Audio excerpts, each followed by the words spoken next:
지난해 대통령실과 대통령 경호처에서 집행한 인건비가 무려 1,000억 원이 넘는다는 사실이 드러나면서 국민들에게 큰 비판을 받고 있습니다.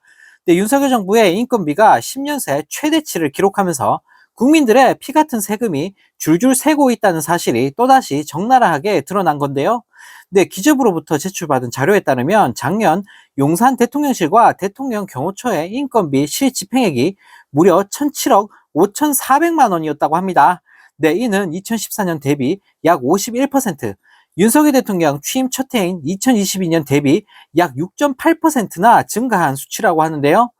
또 인건비와 물건비, 이전 지출, 자산 취득을 모두 더한 운영 예산도 지난해 약 2,107억 4,900만 원으로 최근 10년 중에 가장 많았다고 합니다. 1,559억 원 수준이던 2014년과 비교하면 약 35%, 용산으로 이전하던 2022년과 비교하면 약 12%나 늘어났다고 하는데요. 이에 대해 조국혁신당 차규근 의원은 조직을 슬림화해 전략 조직으로 재편하겠다는 공약과 달리 용산 대통령실 비대화가 입증됐다. 올해 제2부속실과 민정수석실이 부활하는 만큼 운영 비용이 더욱 증가할 것으로 예상된다. 대통령실이 혈세를 허투루 쓴 것은 없는지 엄정히 심사하겠다라며 강하게 질타했다고 합니다. 한편 이 소식을 접한 네티즌들은 나라 빚이 3천조가 넘었다는데 세금을 술 먹듯이 썼네. 어디로 다 빼돌리는 거 아닌가? 도대체 어디다가 저 많은 돈을 써제끼는 걸까? 긴축 재정한다고 생 난리를 치더니 지들은 국민 세금으로 아주 돈잔치를 벌였구나. 국민들 25만 원 주는 건 아깝고 지들은 아주 펑펑 쓰고 앉았구나 라는 댓글을 달며 비판했다고 합니다. 정말 어이가 없습니다. 아주 나라를 전방위적으로 작사를 내고 있는 윤석열 정부인데요. 정부란 것들이 하는 건 쥐뿔도 없으면서 국민 세금만 축내고 있으니 국민들한테 욕을 먹을 수밖에 없는 거 아닐까 싶습니다.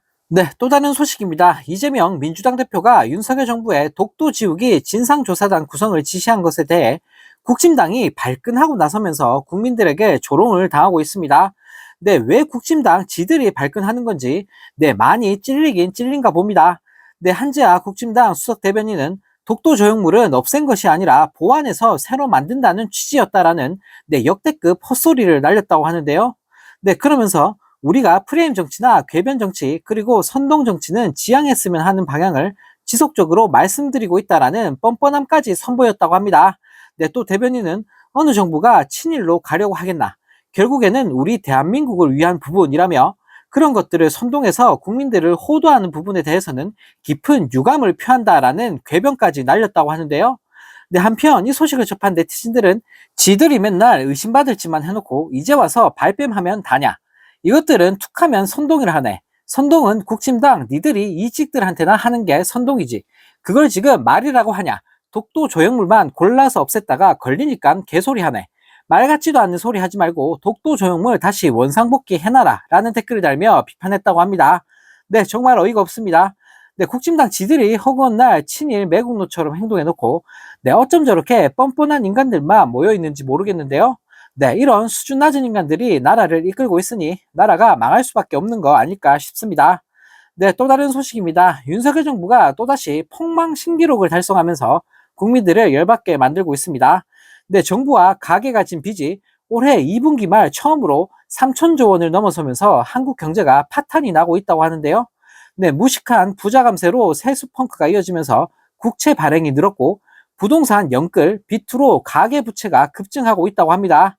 25일 기재부와 한국은행에 따르면 올해 2분기 말 국가 채무와 가계 빚이 총 3,042조 원을 기록하면서 처음으로 3천조 원을 넘어섰다고 하는데요. 이는 올해 국가 예산 656조 6천억 원의 약 5배 규모라고 합니다. 지난해 국가 채무의 GDP 대비 비율은 50.4%로 1982년 관련 통계 작성 이래 가장 높았다고 하는데 GDP 대비 국가 채무 비율은 2011년에서 2019년 30%대에 머물다가 지난해 처음으로 50%를 돌파했다고 하는데요. 또 가계빚은 1896조 2천억 원으로 2분기에만 13조 8천억 원이 급증하면서 역대 최대 기록을 갈아치웠다고 합니다.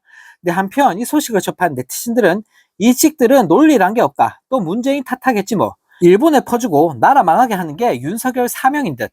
나라 망하는 거 한순간이네. 경제는 대통령이 살리는 거 아니라는 윤석열한테 뭘 바라겠냐라는 댓글을 달며 비판했다고 합니다. 네, 정말 어이가 없습니다. 네, 참 다양한 방법으로 나라를 아주 작살을 내고 있는 윤석열 정부인데요. 네, 이런 무능한 인간을 대통령으로 뽑은 이직들이 너무나 원망스러운 요즘입니다.